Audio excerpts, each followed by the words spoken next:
Hey guys, what's going on? It's Gunnar here. Welcome back to the channel. I appreciate you guys tuning in today. Today, it's gonna be a little bit different. As you can see, I'm in a different setting. I'm sitting today. I'm actually in my cabin that I purchased last spring, but I thought it would be a good place to kind of talk about full circle my story, kind of where I came from, how I got my start, and why I'm making videos that you guys are watching here today. But first and foremost, I want to get to a little bit of shed hunting stuff right off the bat. This is a deer I call Perfect 10. I picked this shed up 2 years ago. He was a 2-year-old this season. Last year, I ended up picking up his 3-year-old shed, which is, you know, significantly more developed than his 2-year-old shed. I actually thought he had the potential to be a little bit bigger last year, but that's just how some deer operate. You know, they're not all gonna be giants. And then I was really shocked this year at 4. You know, this is, you know, not a lot of growth when you go 3 to 4. Now, we were dealing with a drought, which can have something to do with that, but you guys saw Split G2 shed. He was a lot bigger than he was the year prior. But it was actually kind of surprising that this Perfect 10 buck didn't do more than he did. You know, I was kind of hoping that he blew up last year, but he just didn't. Now I'm hoping his 5-year-old season, this coming season, he's gonna do something special. But as we dive in here kind of to my story, this whole thing starts back in high school. Honestly, you know, I'm sitting at 23 years old right now. It's been a wild ride since I've graduated high school. I've been to a lot of different places. It's like 14 or 15 different states I've been to since the fall of 2020. My career path and my part-time gig in the outdoor industry, the filming industry, it's taken me a lot of cool places, and I'm so grateful that I got the opportunity to pursue what I'm actually and truly passionate about, which is creating content in the hunting industry, in the outdoor space, whether that be fishing or hunting. You know, I'm not over the top angler. I'm not a very good angler to begin with, honestly, but hunting is really where I shine, and I have a lot of knowledge. I have a passion that cannot be stopped and a work ethic that is unmatched when it comes to pursuing whitetails and hunting big game in general. So I'm gonna bounce back all the way back to high school, and I can remember during study halls, or, you know, whether this is good or not, even during class, I would go on my school computer looking for hunting videos I could watch on YouTube that weren't restricted. You know, I mean, a lot of the videos that I like to watch, the 20 kills in 10 minutes or whatever those cool videos were to me back then, those were all restricted because it wasn't school policy to be watching stuff like that. So I had to, you know, find the things that got me past all that and watch the videos that I was after. You know, I was big on Matthew's Dominant Bucks show. That kind of sparked my whole interest in the filming game with their solo cam pros. Like, all of their guys were solo filming their hunts, and there was local guys like Ross Moline and Richie Wilhelm that, you know, were in my area. So it kind of flipped that switch, like, hey, I could do this. So I can remember going and I bought a third arm that Dean Scott was manufacturing at the time. He had third arm tree arms. That's now long gone, but I can remember I bought it from him. I was trying to get my whole solo cam set up, and then the show just disappeared. So I was heartbroken, but it got me moving in the right direction. It got me thinking towards creating content in the hunting industry. And now I had a YouTube channel in high school. Granted, the videos were not very good. I didn't know half as much as I do now, which is expected. And I really hadn't killed many deer at that point, but I just had a love for the outdoors, hunting in general. I was raised outside. I was raised out in the country. I was 10, 15 minutes from town. I was not getting carted in and out of town. I was sent outside and go find something to do. So what I did is I scouted deer trails. I looked at deer rubs. I hunted squirrels, birds, whatever that may be. I was in my element, you could say. You know, growing up, that's what I did. Now, that led into high school. Like I said, I've got that YouTube channel. I'm creating some content. It's kind of cool, kind of not. I eventually ran out of time to do it, or I just gave it up with high school sports and what have you. But I landed my first real opportunity with an individual that was pretty local. And you could say he took the content creation within the whitetail space online by storm. I mean, you all know his name, Jeff Sturgis, Whitetail Habitat Solutions. I worked on his properties for a few years, you know, and I developed a relationship with him. I worked on his properties, helping him plant food plots, hang tree stands, dig water holes, all this stuff. But I was only a 16, 17-year-old kid. You know, I had work release in the morning, and I got a hold of Jeff. I said, look, I have this work release. Would you be willing to sign off on it so I could come get property work done in the morning before school? And he said, heck yeah. So I did that at 16, 17 years old. I gained a little bit of knowledge, you know, here and there. I gained a relationship, but I was still really green and I was still in high school. So, I mean, there was no true career path set out for me. You know, nobody's done this content creation thing before. You know, he was kind of the pioneer, you could say, into the YouTube world when it comes to providing knowledge in the hunting industry, or one of the pioneers. Now, I'm gonna go ahead and fast forward here to graduation. I graduate high school, and me and my buddy were like, yup, we're starting it. We're starting a YouTube channel. We're gonna go all in on hunting. We're gonna create content. We're gonna blow it up. Well, we started it. It didn't blow up, and we kind of gave it up. But at the same time, we made a little bit of noise. You know, we put our names out there on social media.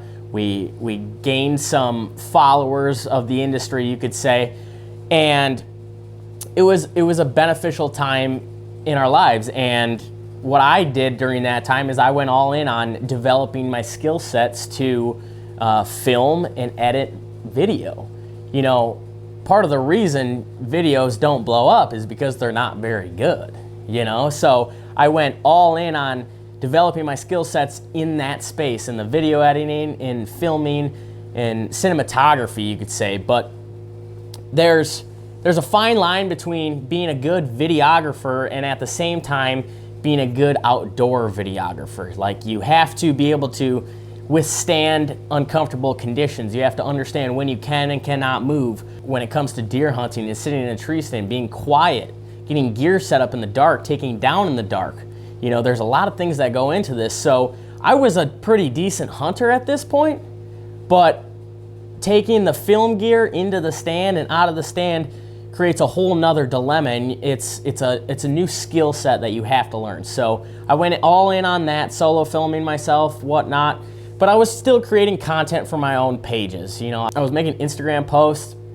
I was trying to build a following around my passion. Now, I started to gain some traction when I was kind of engaging on other outdoor people's posts. Now, I started commenting and liking and sharing their content, and there was a local TV show that was strictly on YouTube, but they were pretty big at the time. I think they had 10K followers. You know, they were kind of making a name for themselves. And so I started engaging with their posts, started, you know, hitting them up, like congratulating them when they did well, got deer, whatever. And I can remember I got a message from one of the guys in that group, and he said, like your hat, man, because I had one of their hats and all this and that. One thing led to another. And pretty soon I have like an internship with this hunting TV show on YouTube. And I developed the relationship with all those guys. It was all going good, and then I got promoted. So my internship was in 2020, I want to say, fall of 2020.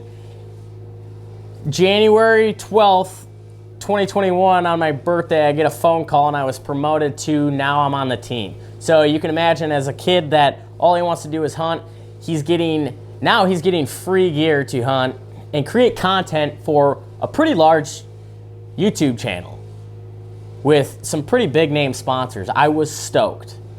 And I'm still only 20 at this time. I'm 20 years old, and I'm creating content in the hunting industry for a pretty substantial channel, and I'm getting all this free gear.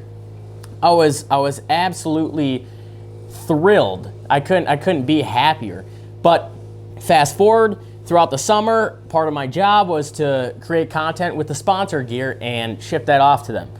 So, as you can imagine, I'm a hard worker. Like, I'm gonna go all in on anything. If somebody gives me an opportunity, I'm not gonna waste it. So that's kind of what my game plan was, is like, I'm going to go all in. I'm gonna get them more photos than anybody else. I'm gonna get them more video than anybody else. I'm gonna create shorts, reels, and I'm gonna do more than what's required for me to stay on the team, because I was so grateful for the opportunity. I just wanted to do more. So I did that. I did more. I wanted to make sure they knew I was a valuable piece of this team, you know, that I could help this team take it to the next level. So fast forward to the fall, I end up going on a out-of-state hunt, and I couldn't get a guy lined up to film. So buddy had to cover me. This led to that. Wasn't that great of a turnout. I didn't kill anything anyway, so it didn't necessarily really matter. But as we rolled into the fall, I didn't have a partner. No, now the whole group is partner based. You have a film partner and a hunting partner. So one guy is hunting 50% of the time, one guy's filming 50% of the time, and I didn't have a partner. So you can imagine my frustration was, hey, like, I'm going hunting. I'm my own boss, essentially. I waterproof basements. I can hunt whenever I want. You know, I'm free from the second week in October throughout gun season here in Wisconsin. And I don't have a partner. I have nobody to film me. So I was a little bit upset at the fact that, hey, I mean, there's a legit chance that I could go out and kill a really good buck on camera, you know, if you guys are willing to come and film me. And I was never presented the opportunity really to get anybody out to film me. You know, I had to bring my buddies on, and they weren't getting anything out of the deal. They were wasting their hunting time, come and film me, and they're not even promised anything. So push led to shove, and eventually on November 11th, I went out and I killed a really good 8-pointer. He's actually on the wall right there, but he was 21.5 wide, just a stud of a buck. I was stoked. I killed him at 11 yards. You know, it was wild, but it wasn't on camera. So anyway, I understand the whole situation. You know, the deal was, you kill a buck on camera, we get you all this gear. And I killed a buck off camera. They caught wind. I was straightforward. I said, look, I killed a buck off camera. I couldn't find anybody to film. Like, you guys didn't offer me much help in finding somebody to film me. I'm not going to keep asking my buddies to waste their fall filming me for no benefit. So I just went out and I made the decision to, harvest the buck when he came in.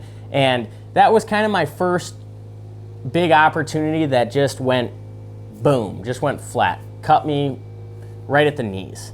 You know, I ended up getting cut from that team a few months later without real, you know, explanation other than, we didn't think you were interested anymore. Well, I felt I was kind of getting buck shamed because nobody necessarily reached out and said congratulations after they found out that it wasn't on camera. And, you know, it kind of rubbed me the wrong way, because I understand where you're coming from, and maybe it's just me being biased to myself, but I understand where they're coming from. And yes, I probably shouldn't have shot the deer with the circumstances I was in, but at the same time, I wasn't offered to alleviate the problem of not having a camera guy to me. So I went with the personal decision to harvest the deer and make my season, you know, probably the best one yet. And so I understand where they're coming from, but it rubbed me the wrong way. I was cut from the team, and as a kid that got his first opportunity doing all this cool stuff, to be cut out after not even a year was heartbreaking. So from that opportunity, I actually ended up getting a freelance videography relationship built. I ended up filming a TV show called The Next Bite TV that fall of 2021. Now, I went out to South Dakota with a guy named Gary Parsons. He's known as the godfather of walleye tournament angling. And ever since I met Gary, Chase, Corey, Tom, Jason, all those guys from The Next Bite, Jake, my life has become exponentially better because of all of those guys. So, hindsight being 2020, I look at me losing the opportunity to be the face of, you know, this cool hunting TV show, but I developed relationships that are gonna last a lifetime. And I've seen places that I never would have seen before. I've seen bodies of water I never would have seen without that opportunity with The Next Bite TV. I'm still with those guys here today. I'm going to the National Walleye Tour events. We're filming 12 episodes every single year for the Discovery Channel. I've seen amazing scenery. I've been on rough water. I've been on flat, slick, calm water. It's the most beautiful thing in the world. And I couldn't be more thankful for that opportunity going south, because this opportunity with The Next Bite was, I think, the reason that I even was with those guys in the first place. God always has a reason for something bad happening. Whatever you lose, you will get back in some way. And I didn't see it at the time, but now after a couple of years of looking back on it, I see it now, and I'm really thankful that it ended up going the way it did. But so we're gonna fast forward to now 2022. I ended up building a really good friendship with a guy named Dylan Lenz. Dylan is an amazing videographer. He's not too shabby at snapping photos either. That kind of ties it into this whole thing with, I was flipping through Bow Hunter magazine. This was 2022, and I want to say it was August, September time, October maybe. But I was flipping through the magazine. Let's see if I can find it here. I didn't set the page aside, but I was flipping through the magazine, and me and Dylan had been out to South Dakota antelope hunting. We had the new Elite Archery bow. We had the Omnia right before they were dropping it, and he was snapping photos, getting content for Elite. And I ended up flipping through this magazine and seeing my face on the Elite Archery ad in Bow Hunter magazine. And, you know, this being in 2022, I was stoked. I'm trying to think, I would have been 21 at the time, and I'm in Bow Hunter magazine. So you can imagine how excited I was for that. I mean, it was the coolest thing in the world. You know, I'm texting all my buddies. I'm like, dude, I'm in Bow Hunter magazine.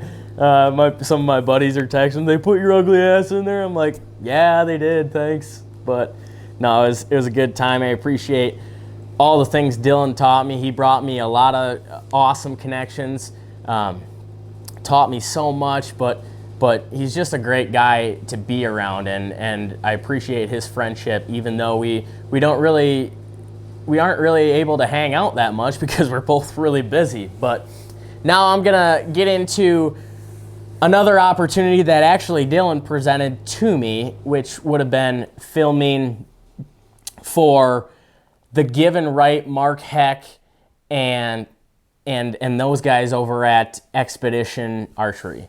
So I was introduced to a guy by the name of Kurt Headington. Now, Kurt is a stud. Anybody that knows Kurt knows that he's an awesome guy.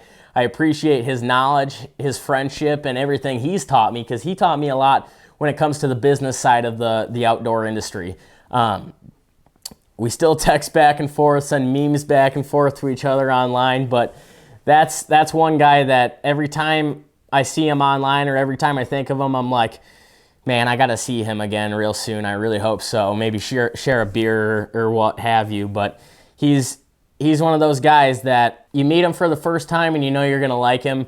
And we ended up having so much in common that it was just a great person to meet, and I'm super thankful for him. And I honestly hope that we can work together again sometime in the future. But I was offered a full-time job from those guys.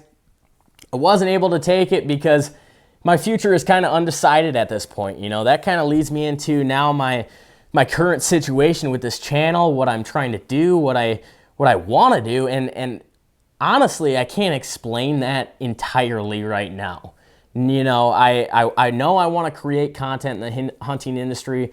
I'm going to try to bring you guys some more hunting content, like legit in the stand.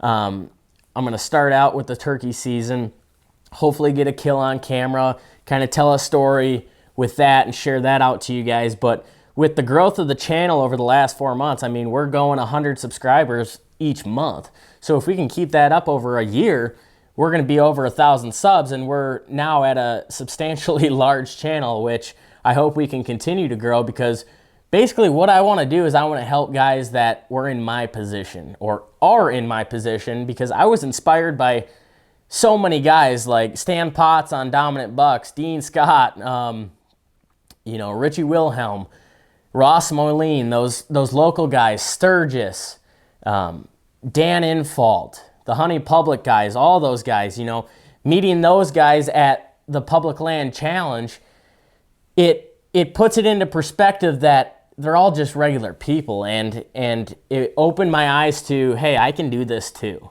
you know. So that's kind of the whole goal behind this thing is I want to help you guys become better hunters. I want to share what I've learned. I want to share what helped me, what hurt me. And we're all continuing to learn every single year. If you're not learning, you're not getting any better. And the way I look at it is, if you're not growing, you're dying.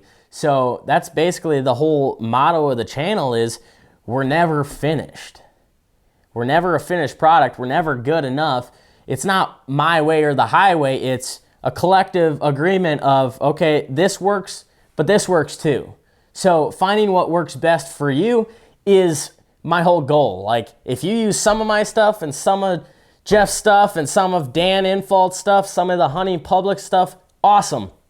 I don't care. As long as we get you guys the result that you're looking for, which is to have a better opportunity to harvest deer and maybe harvest bigger deer at the end of the day. But bow hunting and hunting in general is my life, and that's all I want to do. Like, I'm not necessarily certain on if this will be a full-time deal for me ever in my lifetime, but I'm getting to the point where maybe I'm okay with it if it's not, because at the end of the day, as long as I am able to make my own decisions, decide my time off so I hunt, you know, just about as much as I possibly can.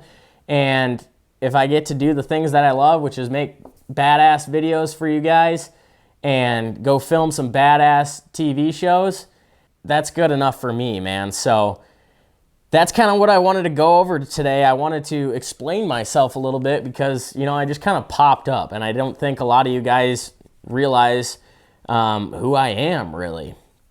And so I wanted to build that connection, get our connection a little bit deeper when it comes to consuming my content, because that's where I stand. That's where I'm from. You know, I've done this for a long time already. You know, I've been in this industry per se for a handful of years, you know, and I'm only 23. So I've got a unique perspective when it comes to filming the guys that are the guys, and now filming myself trying to become one of the guys, right? So that's what I wanted to go over here today, is like, this channel is built on hard work, dedication, knowledge, passion, and just a love for the outdoors, because anything that I've ever succeeded at, it wasn't easy. It was never easy. Easy doesn't ever pay well. Hard work, dedication, and passion always pays off in the long run.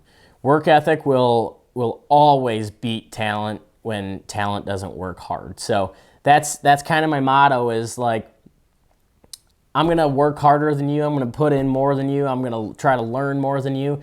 And I just want to give back to the sport that's, at the end of the day, saved me. If I didn't have hunting, I don't know where I'd be, honestly. There's nothing I'd rather do. I'm really thankful that I grew up the way I did, you know, picking up this white gold.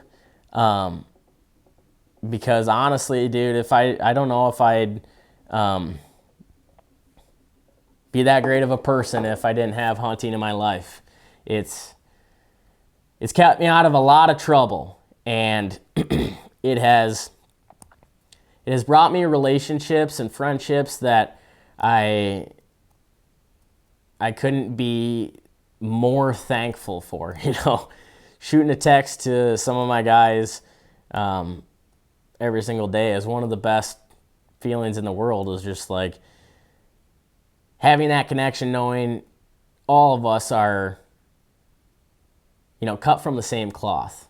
And I think that's one of the most important things, is being able to have that community, have that friendship, that camaraderie, because hunting, without camaraderie, hunting is not that much.